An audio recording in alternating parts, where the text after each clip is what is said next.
உங்கள் friends and ஃபேமிலியோட சாயந்தர நேரத்தில் என்ஜாய் பண்ணுறதுக்கு இந்த கடையை நான் சொல்கிறேன், நோட் பண்ணிக்கோங்க.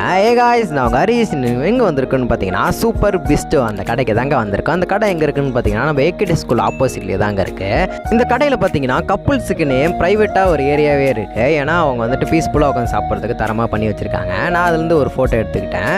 அப்படியே கீழே இறங்கி வந்தால் தான் தெரியுது சரியான கூட்டம். சரி, ஏதாச்சும் ஆர்டர் பண்ணலாம் அப்படின்னு சொல்லிட்டு ஃபஸ்ட்டு ஒரு டீ தான் ஆர்டர் போட்டிருந்தோம். டீ எப்படி இருக்குன்னு பார்த்தீங்கன்னா நல்லா ஏலக்காய் இஞ்சி போட்டு தரமாக பண்ணி வச்சுருந்தாங்க. உண்மையிலே சூப்பராக இருக்குது. நாங்கள் நெக்ஸ்ட்டு என்ன ஆர்டர் போட்டிருந்தோம்னு பார்த்தீங்கன்னா ஜிஞ்சர் மொஜிட்டோ அப்படின்னு சொல்கிறேன் அந்த ஜூஸ் தான் ஆர்டர் போட்டிருந்தோம். இந்த இதோட டேஸ்ட் எப்படி இருக்குன்னு பார்த்தீங்கன்னா உண்மையிலே சூப்பராக இருக்குதுன்னு நான் சொல்லுவேன். ஏன்னு பார்த்தீங்கன்னா இந்த வெயிலுக்கு தரமாக இருக்குது. வயிற்றில் இருந்த எரிச்சல்லாம் பக்காவாக பறந்துடுச்சு. நான் அடுத்து என்ன ஆர்டர் போட்டிருந்தேன்னு பார்த்தீங்கன்னா இன்னும் கூலிங் ஏதாச்சும் சாப்பிட்லாம் அப்படின்னு சொல்லிட்டு வெனிலா ஐஸ்கிரீம் தான் ஆர்டர் போட்டிருந்தேன். இதோட டேஸ்ட் எப்படி இருக்குன்னு பார்த்தீங்கன்னா ஓரளவு சுமார் தான் சொல்லுவேன். ஏன்னா நார்மலாக வெனிலா ஐஸ்கிரீம் சாப்பிட்ற மாதிரி தான் எது இருந்துச்சு. இன்னும் கொஞ்சம் பெஸ்ட்டாக ட்ரை